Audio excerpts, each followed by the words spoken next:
Hello विद्यार्थियों, एक बार फिर से स्वागत है आप सभी का आपका अपना YouTube channel expert YB sir में। प्रिय विद्यार्थियों, इस वीडियो में पढ़ने वाले हैं कक्षा 10 गणित यूपी बोर्ड 2025 से संबंधित चैप्टर ऊंचाई और दूरी। तो प्रिय विद्यार्थियों, मैंने इस वीडियो में महत्वपूर्ण प्रश्न ऊंचाई और दूरी चैप्टर से लिया है। तो चलिए इस क्वेश्चन को हम हल करते हैं। प्रिय विद्यार्थियों, ये क्वेश्चन आपके यूपी बोर्ड एग्जाम में पूछे गए हैं, 6 अंक का। तो आज हम इसी सवाल को हल करने वाले हैं। तो चलिए स्टार्ट करते हैं। एक बहुमंजिल भवन के शिखर से देखने पर 8 मीटर ऊंचे भवन के शिखर और तल का अवनमन कोण क्रमशः 30 अंश तथा 45 अंश पाया गया है। बहुमंजिल भवन की ऊंचाई और दोनों भवनों के बीच की दूरी ज्ञात करना है। तो प्रिय विद्यार्थियों, यहाँ पर दो मकान है, एक का नाम है बहुमंजिल भवन और एक का नाम है भवन शिल्प। तो ये आपका बड़ा है, किसी बहुमंजिला इस मतलब कि या एक से अधिक इसमें मंजिल बनी है। तो चलिए इन दोनों को पहले हम बना लेते हैं फिगर के अनुसार। देखिए, तो यहाँ पर हम क्या कर लेते हैं, एक बड़ा फिगर बनाते हैं बहुमंजिल। ये हमारा क्या है भैया, इसका नाम देते हैं बहुमंजिल, बहुमंजिल।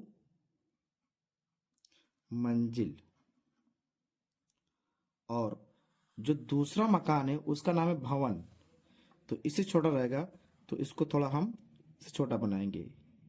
ये आपका भवन है। तो प्रिय विद्यार्थियों, एक तरफ हमने क्या बना लिया, बहुमंजिल बना लिया, और एक तरफ हमने बना लिया भवन। और जो कि इसकी ऊंचाई हमको दिया गया है कितना, 8 मीटर। तो इसकी ऊंचाई 8 मीटर दिया गया है। तो विद्यार्थियों, यहाँ भवन की ऊंचाई 8 मीटर दिया गया है और बहुमंजिल की ऊंचाई हमसे पूछा गया है। मतलब जब इतना 8 है तो इतना 8 इधर भी होगा, इतना 8 इधर भी होगा, और यहाँ से लेके यहाँ तक इसकी हाइट हमें नहीं पता है, तो इसकी हाइट हमने क्या मान लेते हैं, स्मॉल एच। इसकी हाइट क्या मान लेते हैं, स्मॉल एच। और प्रिय विद्यार्थियों, यहाँ पर क्वेश्चन कहा गया है कि 8 मीटर ऊंचे भवन के शिखर, ये भवन के शिखर और तल का अवनमन कोण। तो भवन हमने मिला लिया शिखर और भवन का तल बना लिया। तो पहला कितना, 30 अंश है, ये आपका इधर कितना होगा, 30 अंश है, और ये कितना आपका 45 अंश है। तो यहाँ पर क्या मान लेते हैं, 45 अंश। और ये क्या आपका अवनमन कोण है, क्या है आपका अवनमन कोण है। तो हमने यहाँ पर एक क्षैतिज रेखा बना लेंगे। ठीक है विद्यार्थियों, जब दो समांतर रेखा होती है, एक तिरछी रेखा काटती है, तो एकांतर अंतःकोण क्या होते हैं, बराबर होते हैं। जब ये 30 अंश है तो ये भी आपका 30 बनेगा, और ये आपका 45 है, इसका मतलब ये एंगल क्या होगा, 45 एंगल। तो प्रिय विद्यार्थी, ये हमारा फिगर क्या हो गया, कंप्लीट हो चुका है। और इसमें आगे बोला गया है भवन की ऊंचाई और दोनों भवनों के बीच की दूरी। तो इसका जो बीच की दूरी क्या मान लेते हैं, एक्स मान लेते हैं, एक्स। तो ये हमारा कंप्लीट हो चुका है।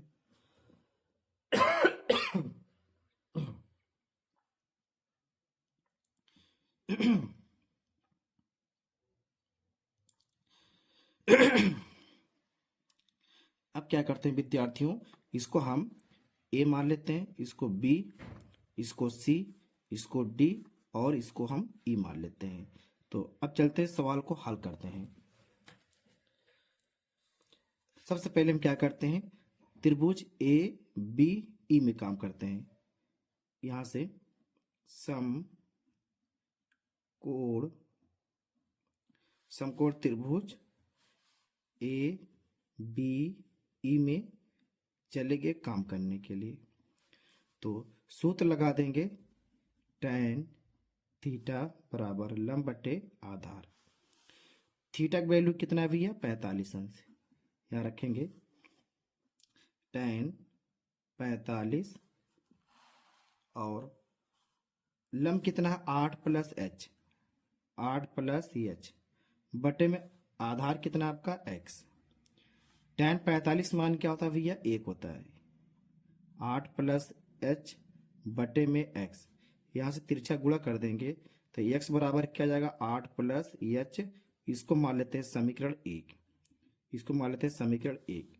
अब काम करते हैं त्रिभुज ई सी डी में या डी सी ई में।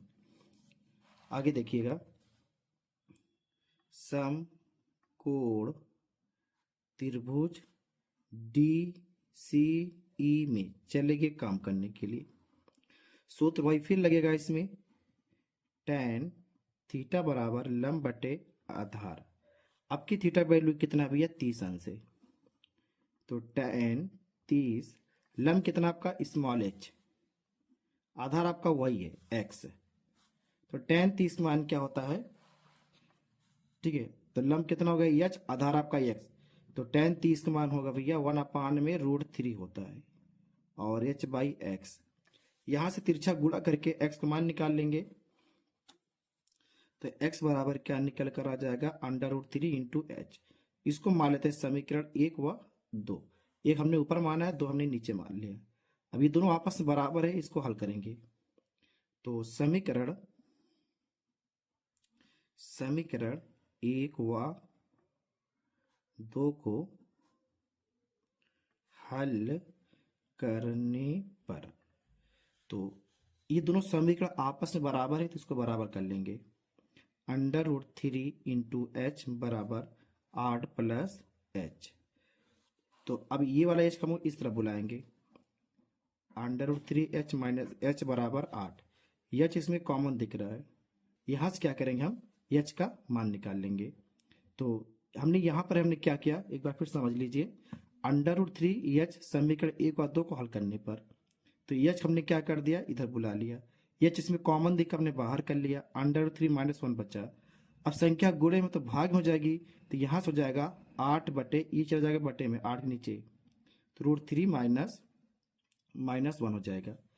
तो अब इसको हम आगे क्या करते हैं भैया, इसको परमेयकरण कर देते हैं, तो √3 प्लस 1 बटे में √3 प्लस 1 से ऊपर नीचे गुणा कर दिया है, तो एच बराबर कितना आ जाएगा, √3 प्लस 1, नीचे आपका वर्गांतर बन जाएगा। एक फार्मूला है, एक कोष्टक में a माइनस बी, दूसरे में a प्लस बी, तो a स्क्वायर मतलब √3 का स्क्वायर करेंगे 3 माइनस बी स्क्वायर, 1 स्क्वायर 1 हो जाएगा।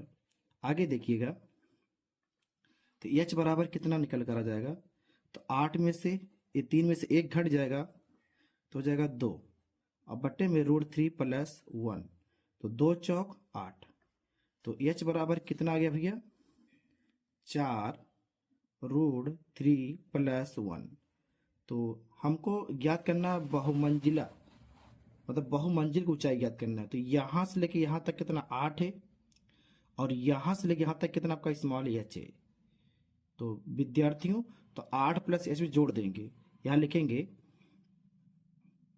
बहुमंजिल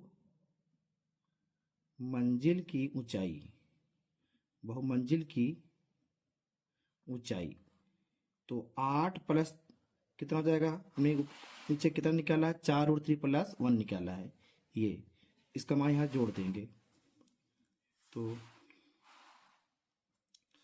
कितना हो जाएगा, 4 √3 प्लस 1 हो जाएगा। अब इसको आगे थोड़ा और आगे हल कर लेते हैं, 8 4 √3 प्लस 4, तो 8 4 कितना हो जाएगा, 12, 12 4 √3, ये आ गया। आप चाहे विद्यार्थी इसको 4 कॉमन भी कर सकते हो, तो ये बहुमंजिल की कुल ऊंचाई आ गया कितना, 12 प्लस 4 √3 आ गया। आप चाहे इसमें 4 कॉमन कर सकते हो, 4 कॉमन करेंगे तो 4 3 12 प्लस √3 आ जाएगा ये। और इसमें क्या बोला गया भैया कि दूरी भी ज्ञात करना है, भवनों के बीच की दूरी मतलब एक्स का मान ज्ञात करना है। तो हमने यहाँ पर समीकरण देखिए, एक्स बराबर √3 इंटू एच है, तो यहाँ लिख देंगे, तो इसको हम लिख दें समीकरण 2 से, जो आपका ये निकला है एच का मान, तो एच का मान कितना है, 4 √3 प्लस 1 यहाँ रख देंगे, तो √3 पहले था और एच का मान कितना है, 4 √3 प्लस 1। अब आगे देखिएगा, तो इसको हम अंदर गुणा कर देते हैं, तो √3 हो जाएगा 4 √3 प्लस 4, इसको अंतर गुणा करेंगे कितना होगा, 3 हो जाएगा, 3 3 9, 9 का वर्गमूल कितना हो जाएगा 3, तो 3 चौक 12, तो 4√3, 4√3।